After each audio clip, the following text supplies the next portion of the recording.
Yo, what's going on, guys, and welcome back to the second channel. I know some of you thought I wasn't going to come back from the store with the milk, but here I am today once again clocking in, and I do believe that that's worth a subscribe. Today I actually wanted to talk to you guys about a tweet that came across my timeline and really caught my eye. I do feel like ever since Elon Musk took over that platform, the interaction and the rage bait have really been at an all-time high. I'm talking about like every single reply under a viral tweet having nothing to do with the tweet itself. And at this point, it's really just a bunch of people trying to farm impressions any way they can so they can get their grimy mitts on those sweet, sweet Twitter shekels. You know, that Liver King ad revenue must really hit different.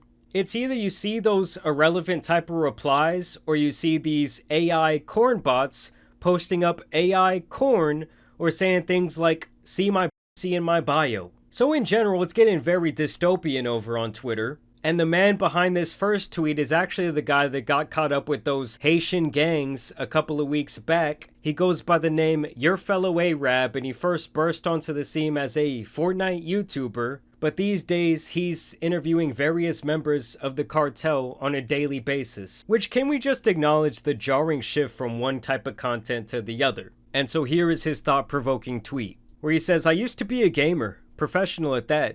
Gaming got gay."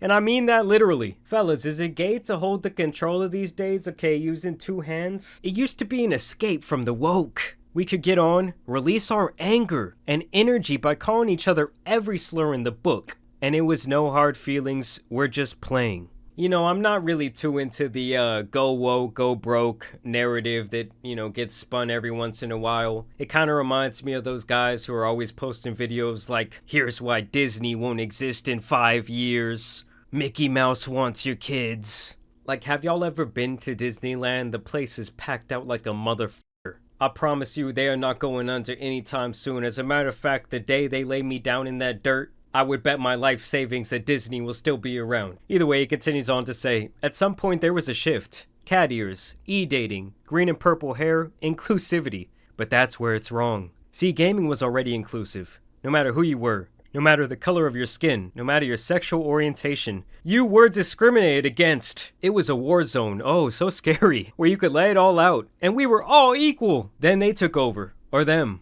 Whatever you want to call them.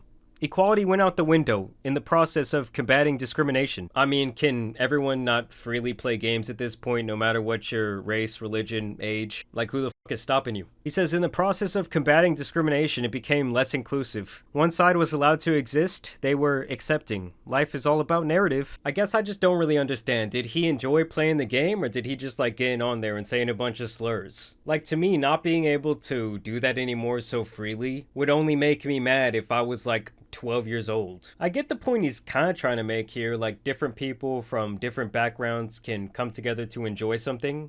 You know, that's how I feel about sports historically in my life. That's how I've gotten close to some people who I probably would have not been friends with otherwise. I mean, if you were to ask me, the main problem with games these days has to be like the Fortnite-ification of every single title. To me, it's microtransactions and the greed of these companies. They've completely everything up, doing things like releasing games that aren't finished, making you pay $75 for the title itself, and then having to spend another $25 to $50 for it to even be playable with your character because you have to upgrade them. I mean, I straight up stopped buying 2K because it was really a problem, okay? The gameplay itself was really becoming ass, and I also don't want to spend $125 to start having fun on some shit. You know how frustrating it is when you already coughed up $80 for a digital title, and the only option is either like grind for 50 hours to be decent, or just pay the piper. What am I gonna end up doing if I'm frustrated playing the game? I don't know, it's just hilarious to me that these type of tweets go viral all the time these days.